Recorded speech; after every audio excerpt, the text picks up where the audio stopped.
Welcome to Eventful Endeavors, secrets to crafting the perfect celebration. If you're planning an event and looking for useful tips from industry experts, you're in the right place. So get ready to take some notes and we'll dive right in. This is Eventful Endeavors.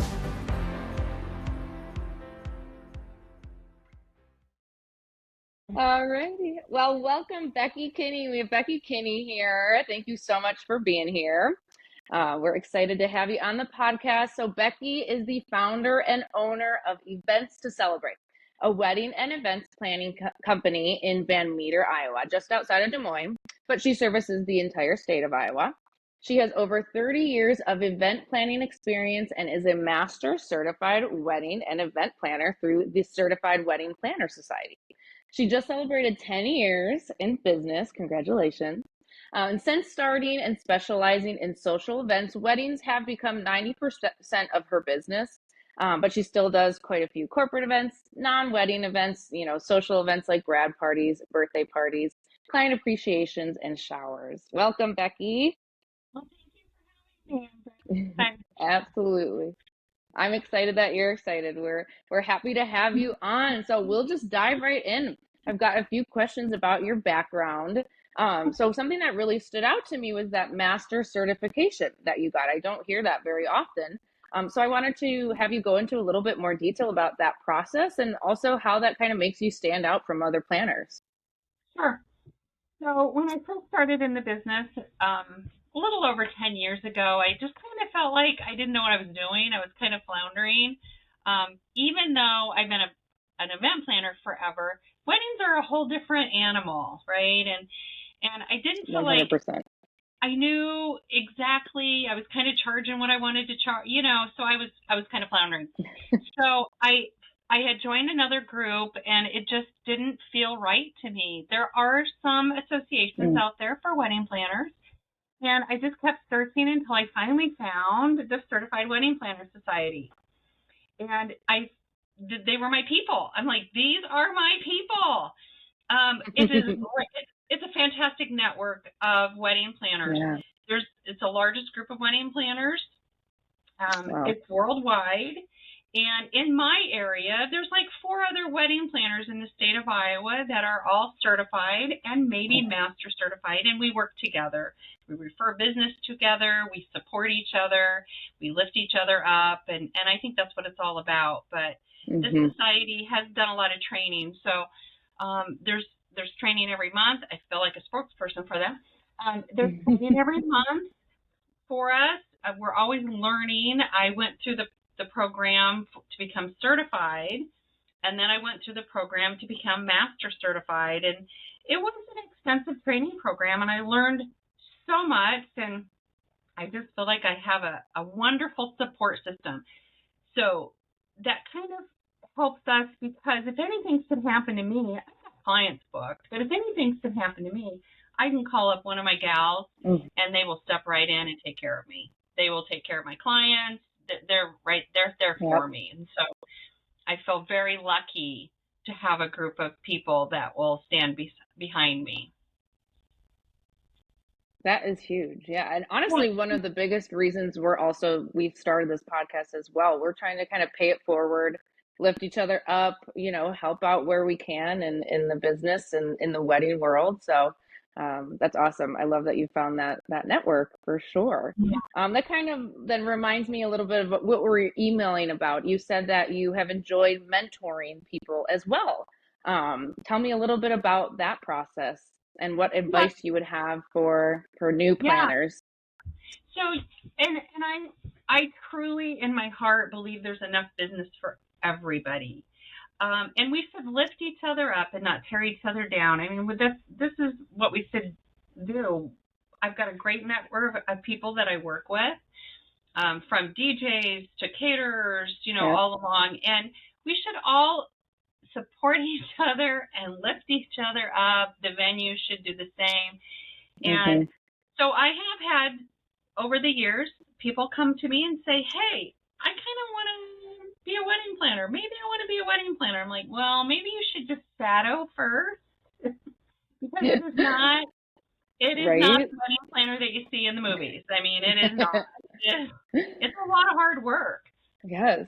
So I always welcome them to come and kind of see how I do things. Not that everybody does it a little bit different, but how I do Mm-hmm. things. And I welcome them to come and we meet over coffee.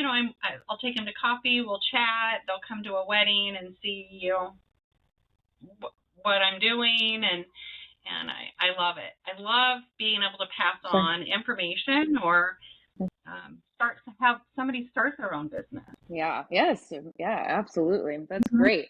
And it kind of reminds me, I saw on your website, you have a whole team that works with you as well, right? At events to celebrate. I do.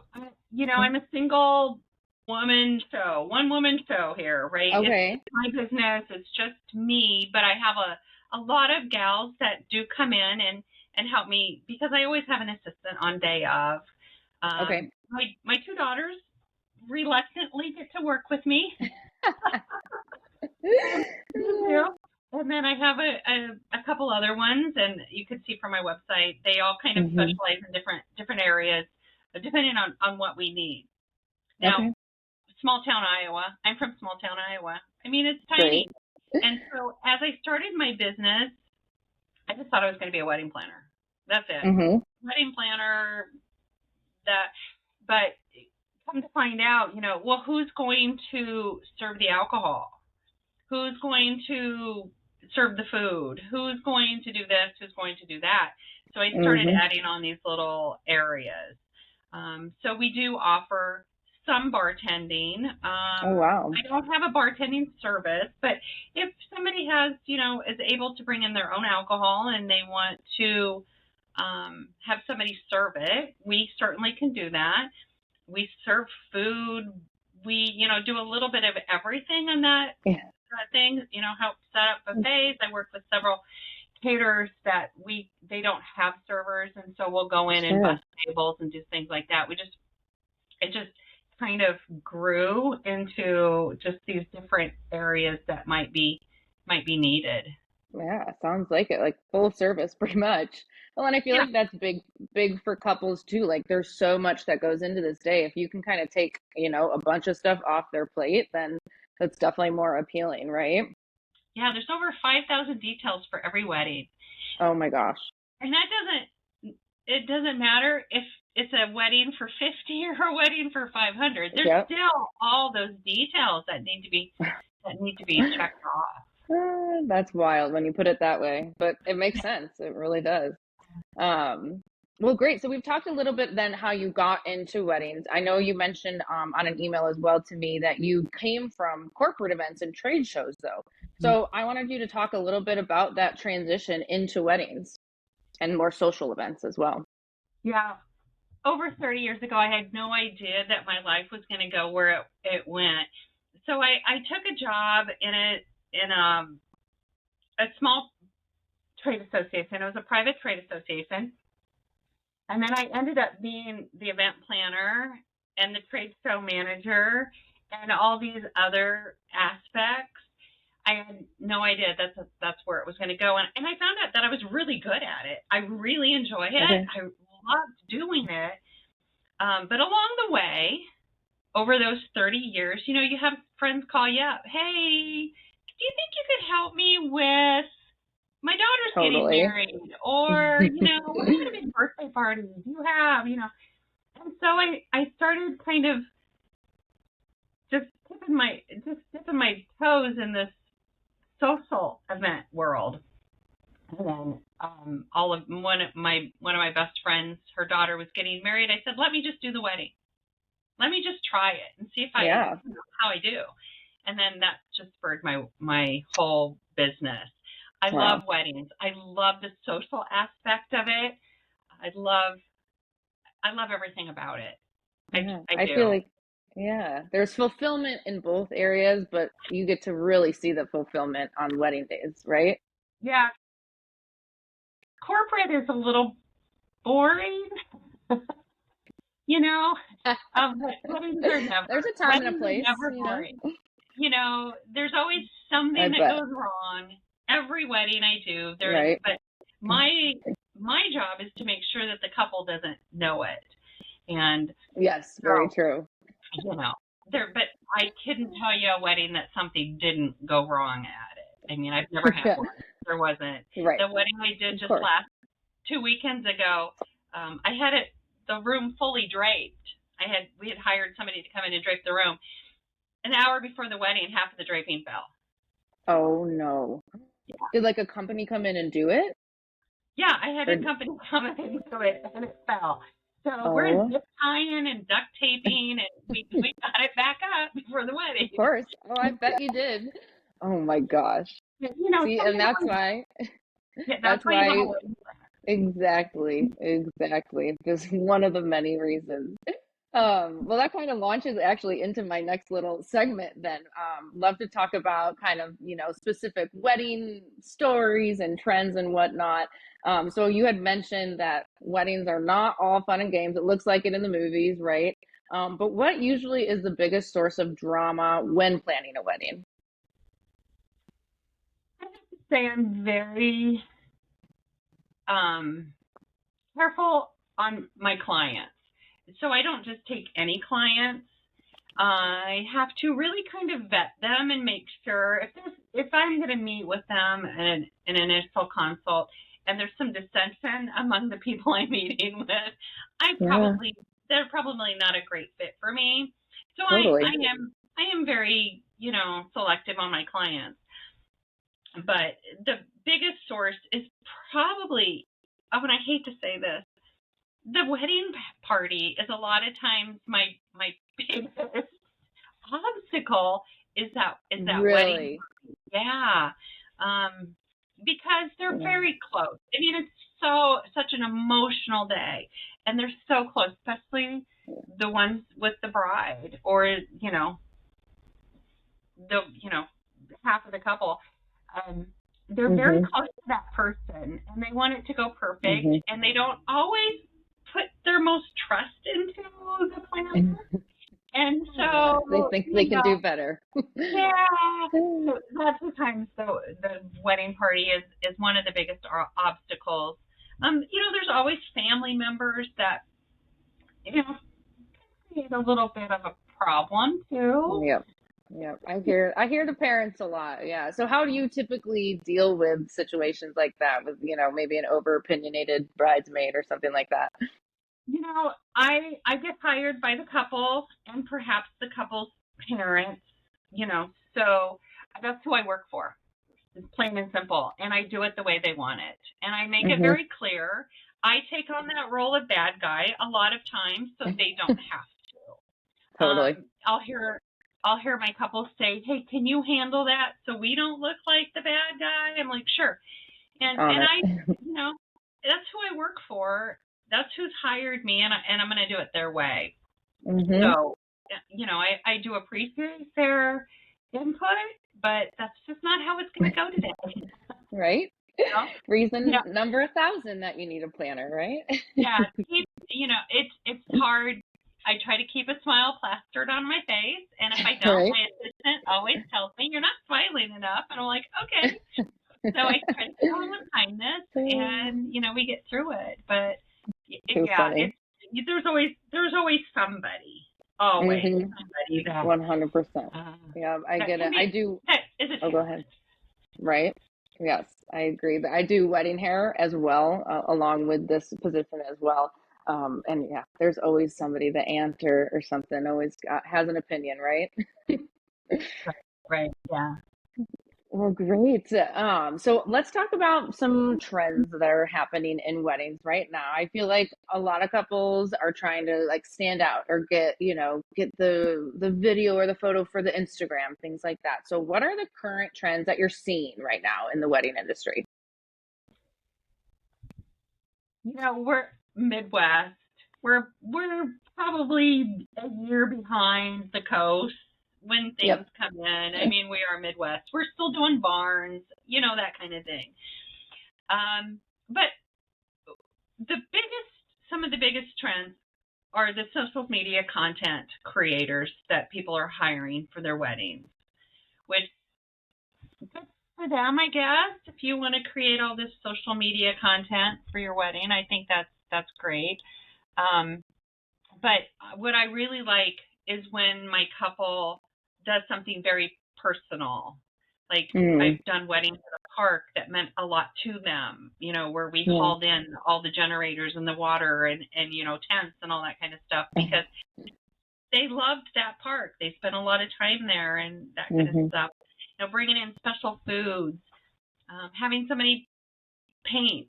And so I've got a gal that does watercolor paint, and she'll paint the live scenes and special music and, guitarists and quartets, all those kind of special things that do mean a lot to the couple.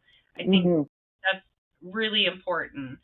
As far as trends, a lot of greenery still, a lot of bringing the outside in. Simple. I love simple greenery and just, simplicity is really great. There's a lot of beautiful venues and we don't have to do a lot. We can really use what's there. Outdoor weddings are never going to go away, unfortunately. I do love outdoor weddings. I hate the weather stress of, of an We live in the Midwest, so hard.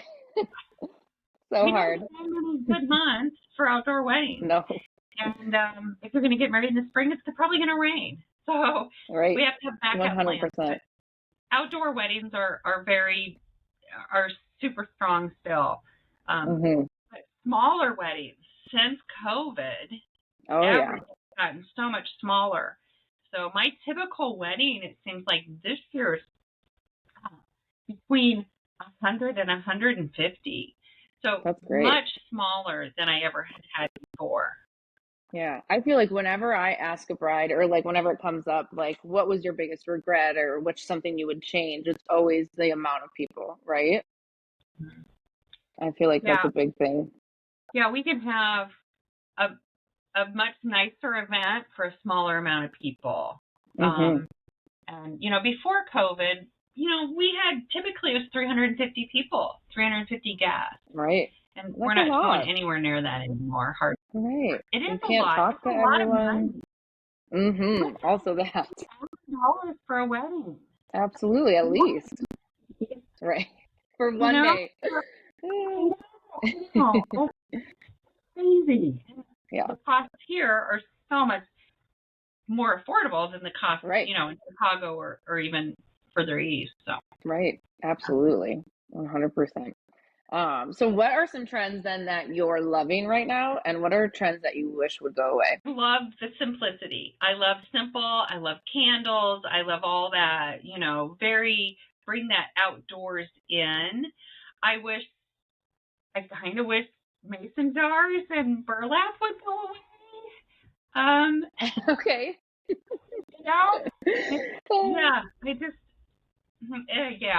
It's like 2009-ish, right? I know. Let's kind of get rid of that. I'm glad we don't really do receiving lines anymore. Totally. That is something that COVID really got rid of, and I love the fact that we don't do that. Very true. Receiving lines were just weird. I mean, I had a receiving line for my wedding. I was hugging people I didn't even know. I was, it was weird. Kind of like funeral-esque too, and you don't want that at a wedding. I know. So we don't really do that anymore, and I really try to not have all of that.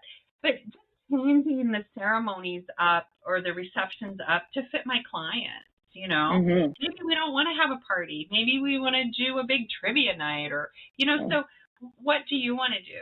I always go to them and it's like, what's important to you? Is a party important to you? Or, what is important? And let's figure it out from there. Love that. Yeah, that's very, very important to not plan your wedding, but plan your couple's wedding, right? I'm sure there's a lot of people out there that have a lot of ideas that wouldn't be right for the couple. So I guess going off of that kind of then, what would be like the main advice that you would offer couples just starting out planning their weddings? Well, hire a wedding planner. Yes. You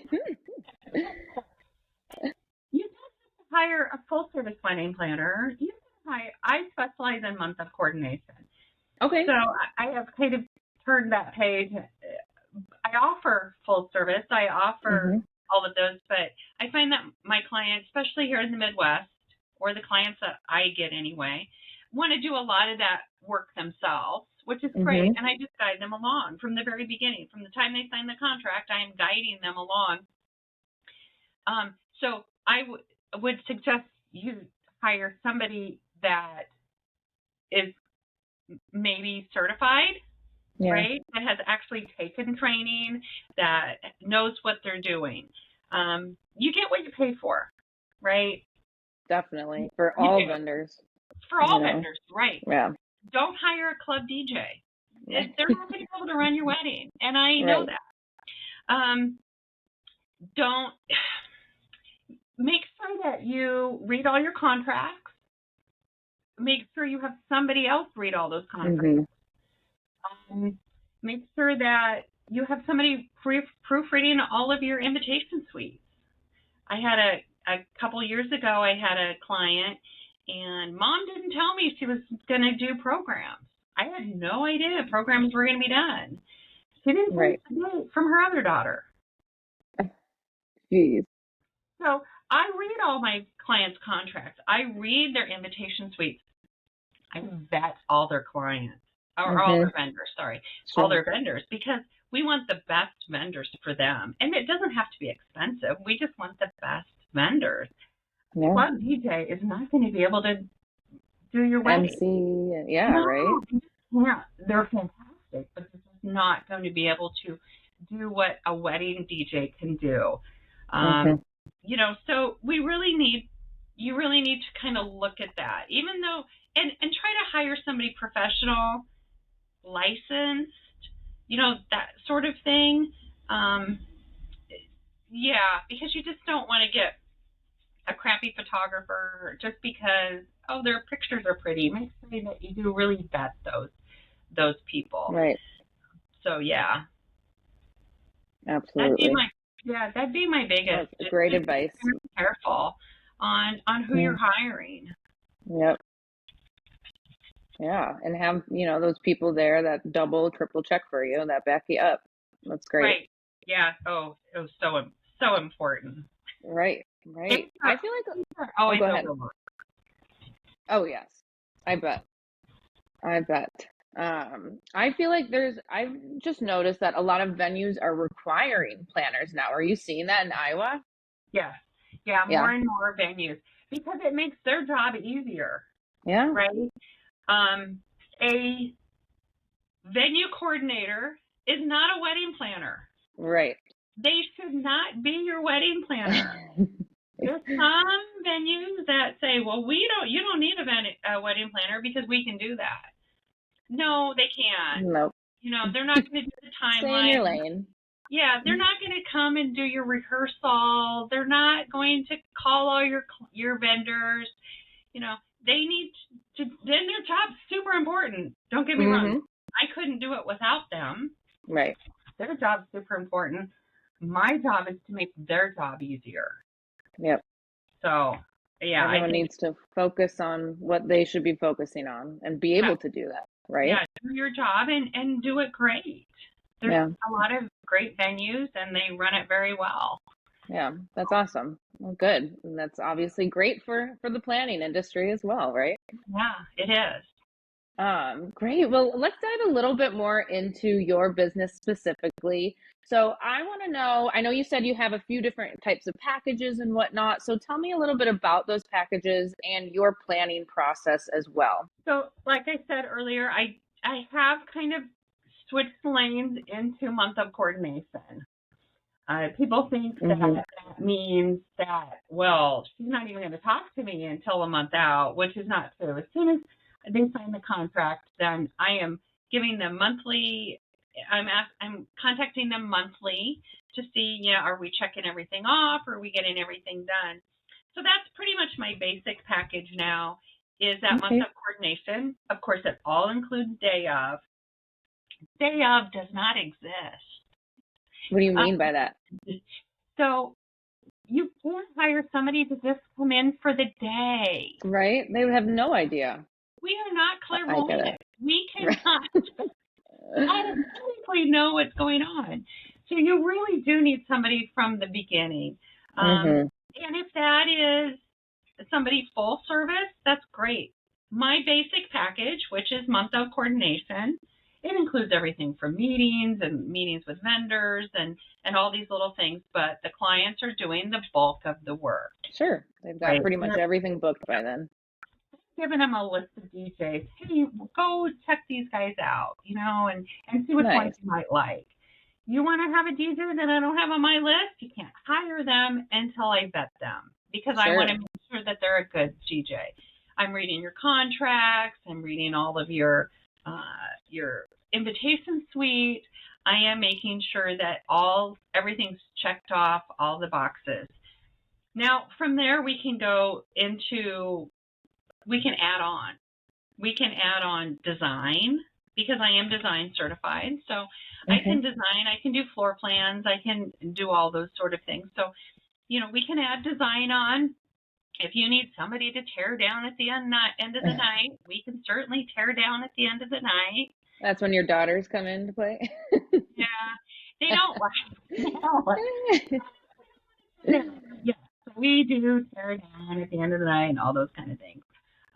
If we need extensive setup, we can do that also. So setup does include, there is setup in my packages, but so from the time they sign the contract, we're doing meetings and Zoom meetings or coffee meetings, and I'm starting that timeline.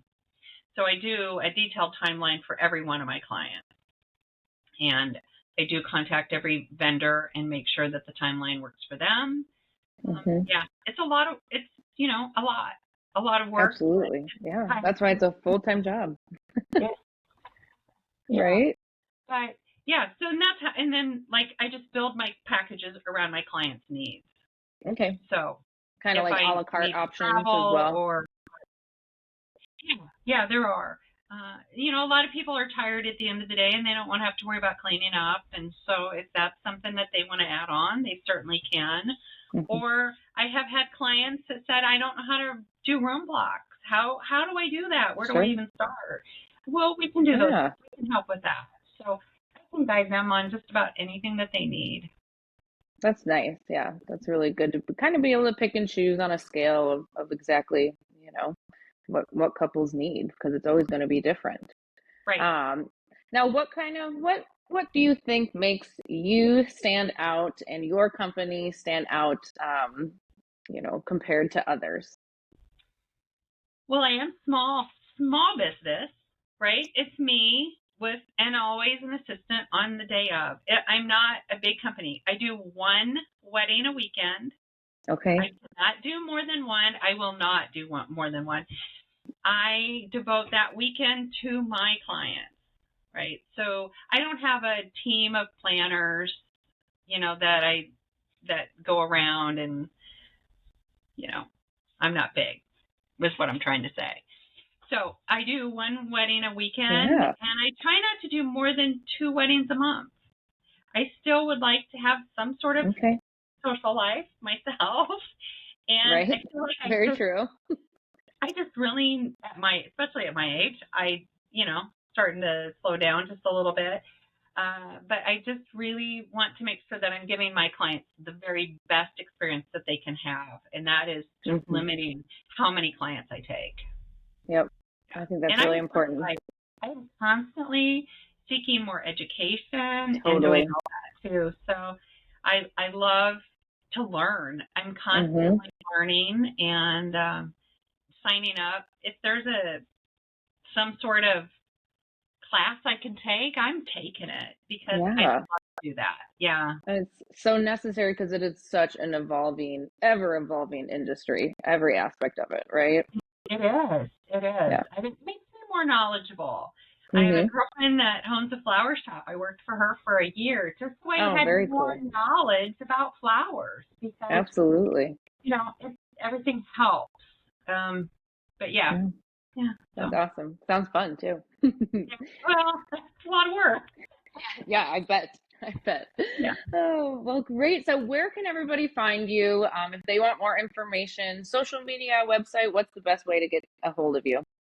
So you can go to my website, which is Events to Celebrate, and that's the number 2, celebrate. Events2celebrate.net. It's easy. My email is becky@events2celebrate.net. My social media handles is Events2Celebrate with the number 2, always the number 2. I just thought that would make it easier than to spell it out. So yeah, social media, email, right to my website. There's a sign up right there on my website. And I do Instagram and Facebook. I have a hard time just keeping up with those 2. I agree. TikTok is too much. Oh my.